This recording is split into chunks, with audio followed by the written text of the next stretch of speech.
Hey, welcome back to the channel. I hope you're having a great day, a blessed day, and getting 1% better than yesterday, and breaking free any way that you know how. Today, I want to talk about 7 diet tips to help you lose weight. I want to talk a little bit about financial independence and go over a few journal entries from about 2019 where I was just starting my break-free journey. And it's fun to look back to see how far that I've come and some of the stuff that I was still thinking about at the time.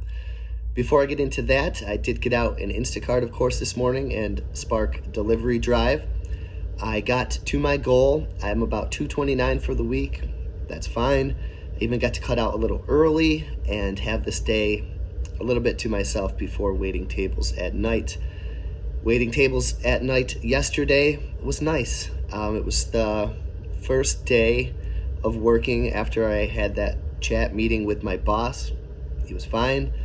Asked me what I wanted for dinner. I got a special meal. It was a little awkward going in there. Hey, how you doing? Good. How you doing? Good. And then we just kind of got down to business, and that's all that I want. Just to have a peaceful opportunity to do my work. And I'm excited to do it tonight. It's going to be a busy weekend. It's going to be busy throughout the rest of the year with big parties. I do like being out there and talking to people and waiting on them and giving them good service. I'm a fish in water. And so I'm happy with how that is going right now. But to get into the topics for today, one thing that I need to change is my diet. And here's 7 tips I think that could help myself and you if that is something that you're trying to also change. The first tip would be to have a veggie day. I never really thought of this. 1 day of vegetarianism a week, which is obviously not eating meat, and that can cut down on calories and cut down on the food that you will consume. I like that idea. Just make a big salad, 1 or 2 big salads, and have at it. I think that will have some great benefits. Number 2, get rid of the junk food in your house and then do not buy anymore. It's so tempting, the junk food. I have a sweet tooth, and that is one of the things I need to break free from, my sweet tooth. Oh, goodness. I got a good one, and I'm working on it. It's a process, and I'm enjoying the process. Number 3, replace the junk food with healthy snacks, fruits, veggies, nuts. Find some healthy snacks that you can replace them with because we're going to get hungry. Number 4, don't eat out at lunch. It's something I don't really have to worry about too much because I'm usually home to eat, thankfully. But for me, it's maybe not eat out for dinner. And my restaurant feeds me. And, my special meal last night was Cajun chicken Alfredo. And it's my weakness. And I'm like, gosh darn it. There's some pasta. So I need to just chill with that and eat my own healthy dinners instead and eat your own healthy lunches instead. Bring something more healthy. Number 5, drink water.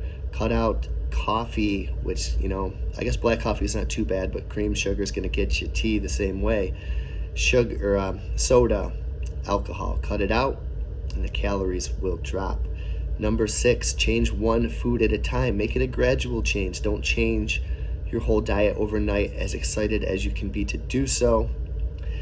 For me, one thing that I need to change is sugary cereals. My goodness, I could eat the whole aisle at Wegmans, at Tops, at Walmart. Every one. I think I could eat every box in one day. And I just need to cut out the sugary cereals. It's something that I eat actually at night too, more so than during the day. I'm good during the day, and then I get bad at night. I eat a lot of healthy lunches, and I do some fasting during the days.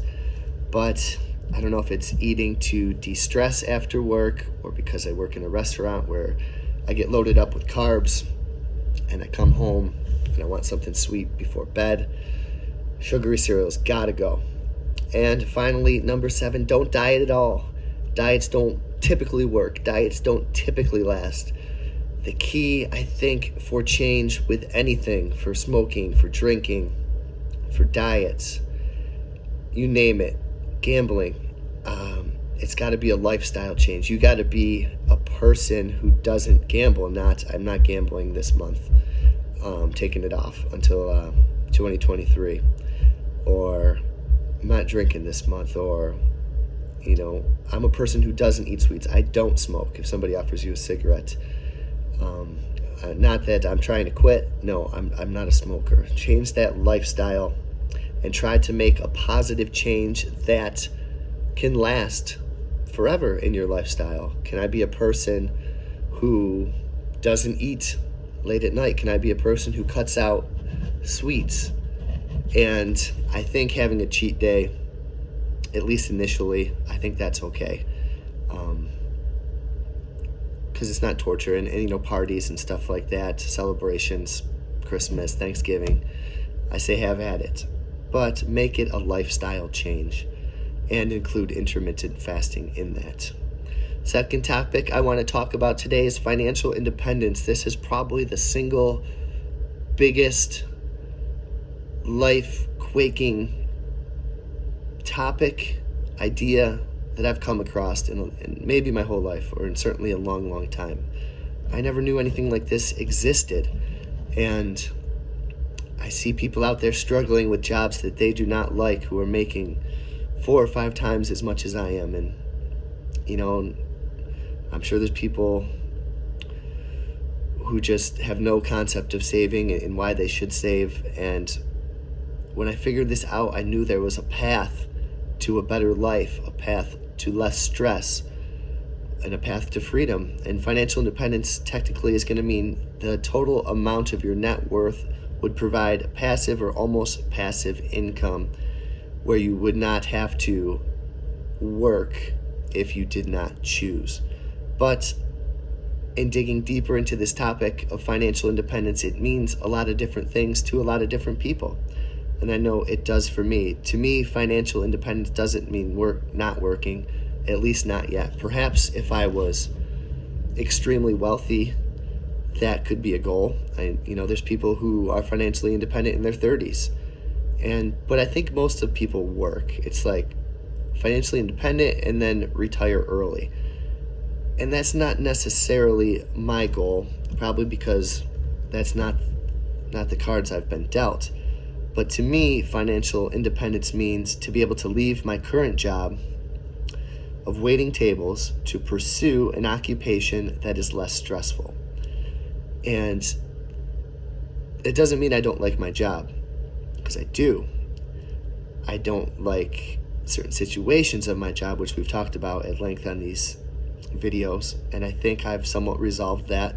But I want to be in a position where I could, because that's backup, that's being anti-fragile, that's having a plan, it's having protection, security, which is going to lead to less stress and more happiness. And of course, we know what my occupation would be in the gig economy, where I could be my own boss. And I think of all different side hustles that I could do, and I'm still working on a bunch of them, and I'm always trying to learn new ones, because who knows what, you might not like shopping for Instacart, but you might like something else. So there's tons of different side hustles out there. And lowering your income, lowering your lifestyle will greatly speed up the process. Not lowering your income, lowering your lifestyle. And cutting out the 3 big things of expensive houses, expensive cars, and a massive grocery bill. You cut those big three, it's going to completely speed up the process. And there's different kinds of financial independence. There is, they call it fat fire, which is you're like twice the amount of passive income that you need. Then there's lean fire, where you're just barely making it, probably have to work a little bit. There's barista fire, which I have been focusing on lately. That is, you have enough to cover just about all of your bills from your savings, but then you take a less stressful job, like a barista in a coffee shop, or just a lesser paying job. And to me, I have never heard anyone say the words gig fi. And that's what I think about gig financial independence, where our lifestyle and bills are low enough that they can be covered with a lesser paying job that brings you more happiness and less stress. And I think I'm pretty much already there. I could work in the gig economy, doing a number of different deliveries and shopping, and pair that with my side hustles of like listing records and stuff and doing product tubes, and I could cover our bills with my wife. And so that's what I'm trying to do. Gig fire. Maybe I invented that phrase, who knows.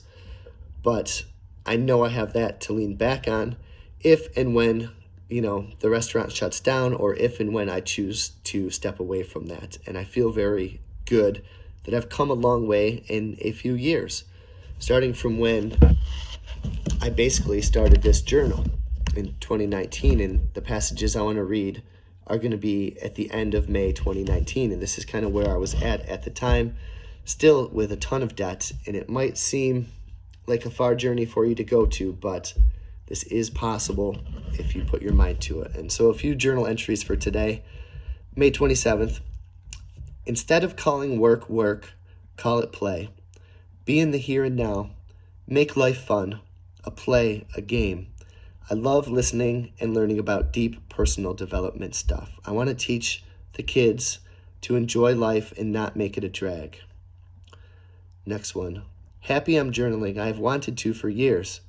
I have to take more pics of the girls. I'm spending a lot of time learning how to blog, learning about real estate, transcription, and side hustles. I must take action and be committed. I feel like I'm glancing at these subjects, but I need to focus more. I'm also debating getting a second job to get more money for financial independence. The girls are still so innocent, believing in Santa and waving bye to the house. Next one. I'm still doing well flipping. Between my morning routine and shipping, it's almost noon. Still got to earn some extra money as well. I've been wanting to hang out with the girls more in the morning instead of doing dishes, and today we read and snuggled most of the morning. Feeling a touch better. My feet are feeling a touch better with these slip-ons, but they're still messed up. I've been fasting midnight to noon. I'm pumped up today. Next one. The girls' kindergarten concert was today. I love how loving and sweet they are, and our relationship is. I love how sweet our family is and can be. My handwriting is awful. Friends are coming to dinner tonight. I wish I could go, but if I want financial independence and to be responsible, I have to say no to things. I'm staying grateful, positive, and present. I'm starting to take notes on customers, and I gotta start learning how to make some drinks. I want to have a great June and step up my side hustles. And finally, family fun day today in Ithaca. I got some 78 records to sell. I'm tired. Sometimes I wake up on Sundays so early, fighting through some disappointment at work, but I'm not going to let it ruin my day. In the present, there is no anxiety. Feeling disappointed is practical training to let it go and not compound it. I'm doing okay. The girls were big girls today and split apps with us, crab cakes and coconut shrimp. I love how close we are. I love doing stuff with them. So just going over these journals, I can see where I'm starting to get that itch to get a second job, which ended up being the gig economy. And I'm glad that I didn't get a second job with a second boss. Focusing on things instead of just glancing at different topics, being grateful, calling work play, being close with my family, all things that are still very present and relevant in my life. And I hope you guys are staying present and staying grateful and thinking about some side hustles, thinking about financial independence, and thinking about some healthy diet changes. Let me know how you're doing on all that stuff. I love hearing from you. I gained so much wisdom from your comments and so much inspiration to keep going and to keep breaking free. So have a great weekend, and I will talk to you very soon.